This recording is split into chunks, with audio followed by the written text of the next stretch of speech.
Hello, hello, bienvenue sur Fatigot You. On est de retour avec plein d'informations comme d'habitude. Alors aujourd'hui, on va parler de l'ouverture de la Coupe du Monde parce que je pense qu'il y a beaucoup de choses à dire et de tout ce qui se passe en ce moment. On va parler d'une vidéo de la première ministre italienne qui en ce moment fait surface, refait surface, du mandat d'arrêt qui a été émis par Interpol contre Isabel dos Santos et pour finir du Forum du Luxe à Abidjan. On commence tout de suite avec cette ouverture de la Coupe du Monde. Il faut savoir que la Coupe du Monde a commencé le dimanche 20 novembre 2022 au stade Al Bayt à 50 km de Doha. Il faut savoir qu'on a vu à peu près les mascottes des précédentes Coupes du Monde, mais surtout, cette année, la personne qui a ouvert la Coupe du Monde, c'est Morgan Freeman. Morgan Freeman, vous le connaissez, c'est un acteur super connu qui a vraiment explosé tardivement. On le connaît par sa voix qui est unique, on le connaît par ses cheveux grisonnants qui sont assez uniques aussi. Il est venu, comme il l'a dit, délivrer un message de paix, de tolérance et de vivre ensemble. Et il était accompagné d'un influenceur qatari, Ghanoum Al Moufta, un jeune influenceur qatari.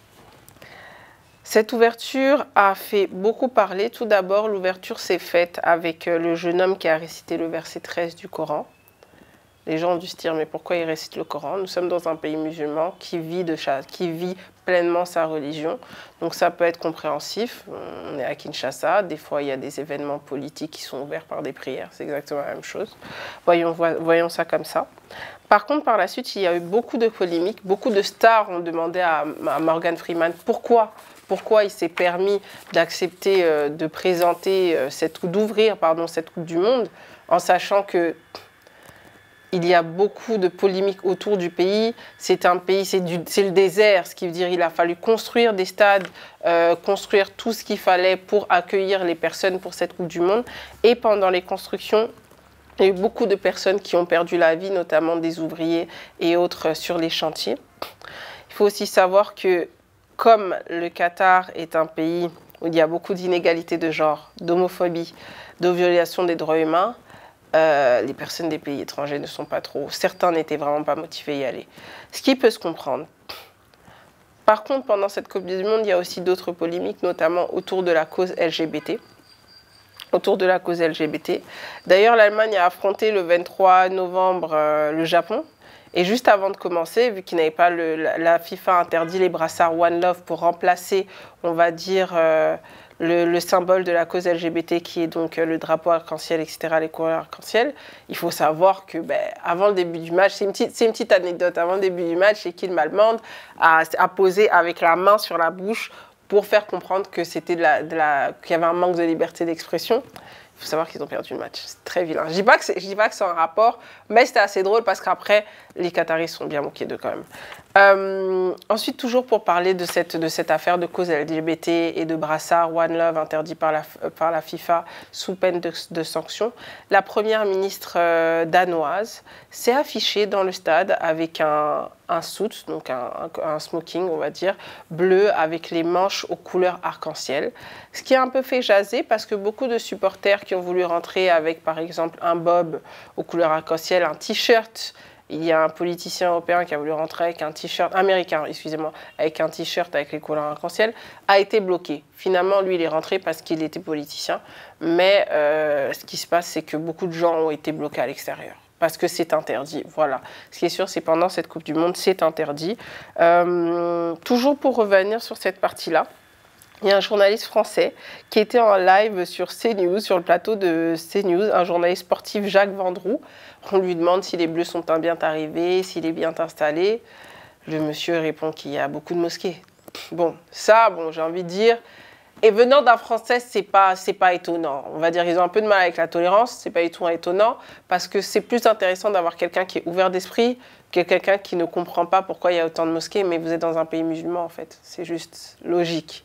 Et je vais exprimer quelque chose que je pense que autant certaines personnes le pensent, autant d'autres ne le disent pas. quand on arrive chez quelqu'un, on est censé se plier à ce qui s'y passe.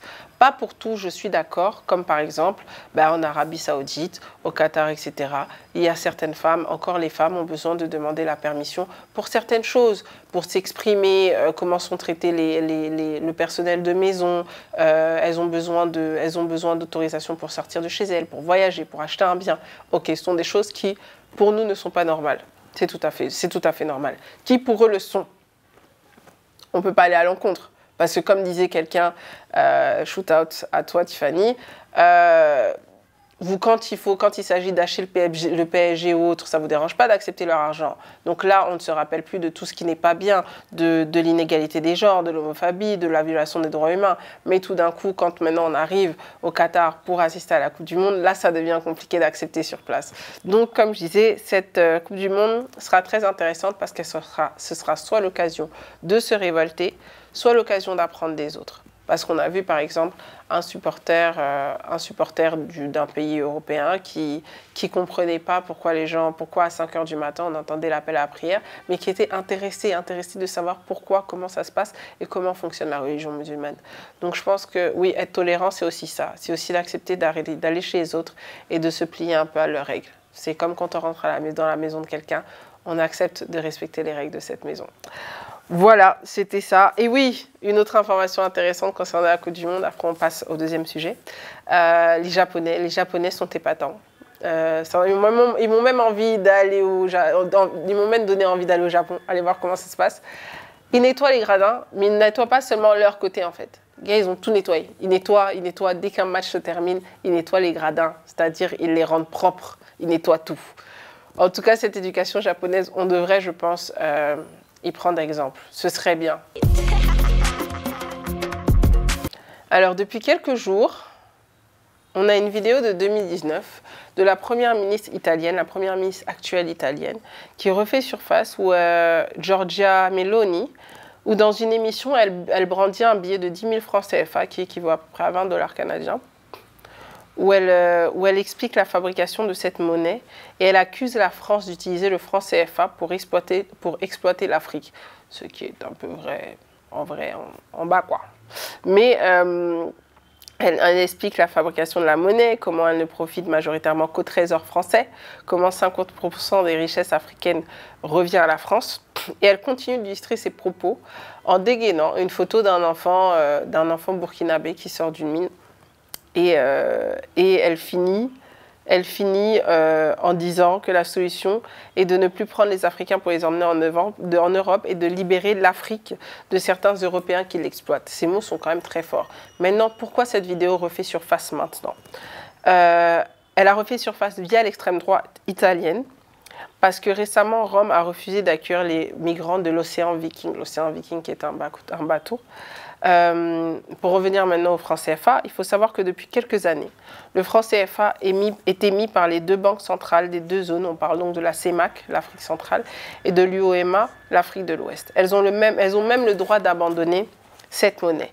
Certes, le franc CFA est émis par ces deux banques centrales, donc il est émis en Afrique, mais il reste quand même fabriqué dans 2 sites de production en France. Ça, c'est vrai.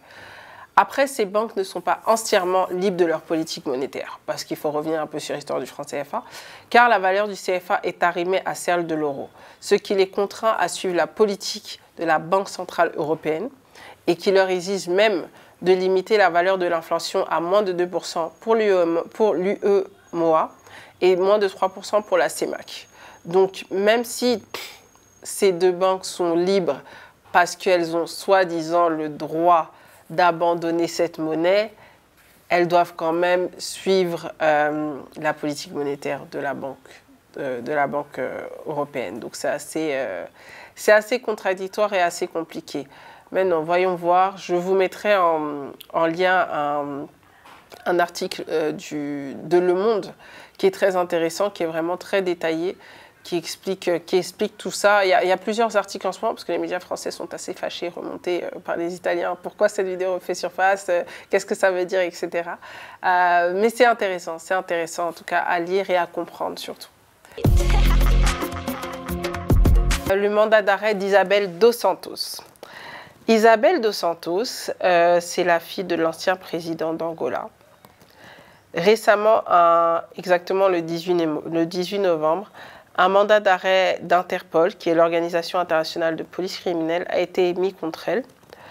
Si vous suivez l'actualité africaine et surtout angolaise depuis quelques années, il faut savoir que ça fait un moment qu'elle a été accusée de détournement de fonds publics, que ce soit elle ou son mari aussi, Syndicat Dokolo, qui est décédé. Ils ont été accusés de détournement de fonds, de trafic d'influence, de blanchiment d'argent, bien avant que son père décède.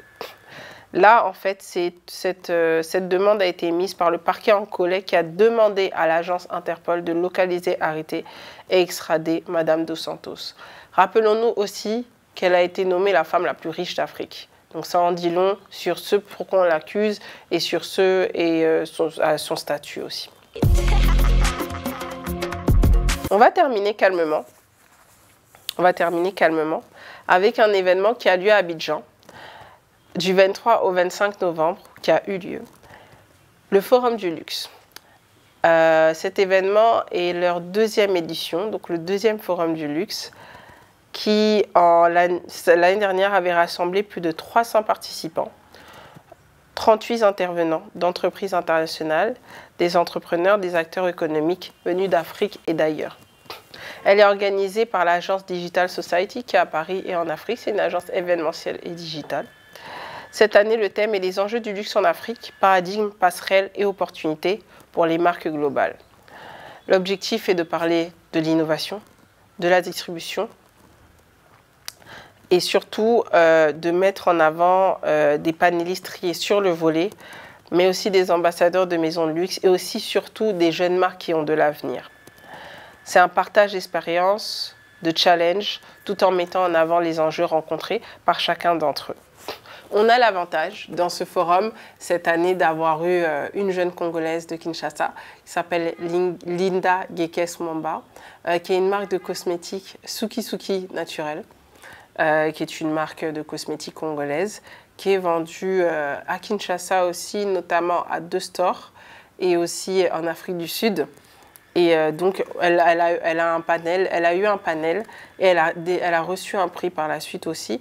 Un panel qui mettait en avant le thème « Comment créer une marque de cosmétiques haut de gamme en Afrique ». Donc, c'est intéressant de voir. Et cette marque est quand même assez jeune, mais elle a un marketing incroyable.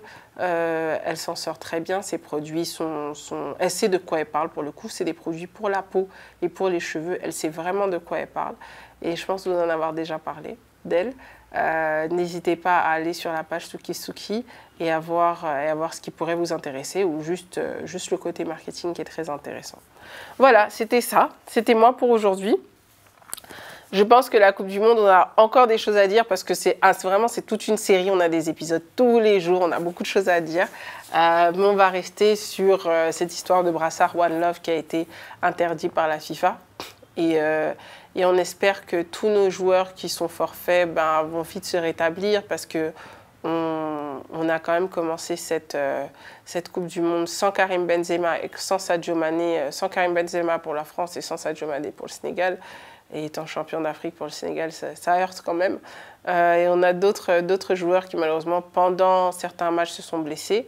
Donc on espère juste que par la suite, on va pouvoir garder nos joueurs en forme et terminer cette Coupe du Monde correctement. Voilà, on se revoit bientôt avec d'autres informations. N'hésitez pas, n'oubliez pas de rester sur la page. Il y a toujours des informations, je mets toujours de l'actualité. Et d'ailleurs, on va bientôt décrypter Wakanda. Parce que je pense que là, on a eu le temps de laisser les gens regarder. J'en parle pas là parce qu'il y a beaucoup de choses à dire. Mais on va le décrypter ensemble sur la page Fatigue sur Instagram. Voilà.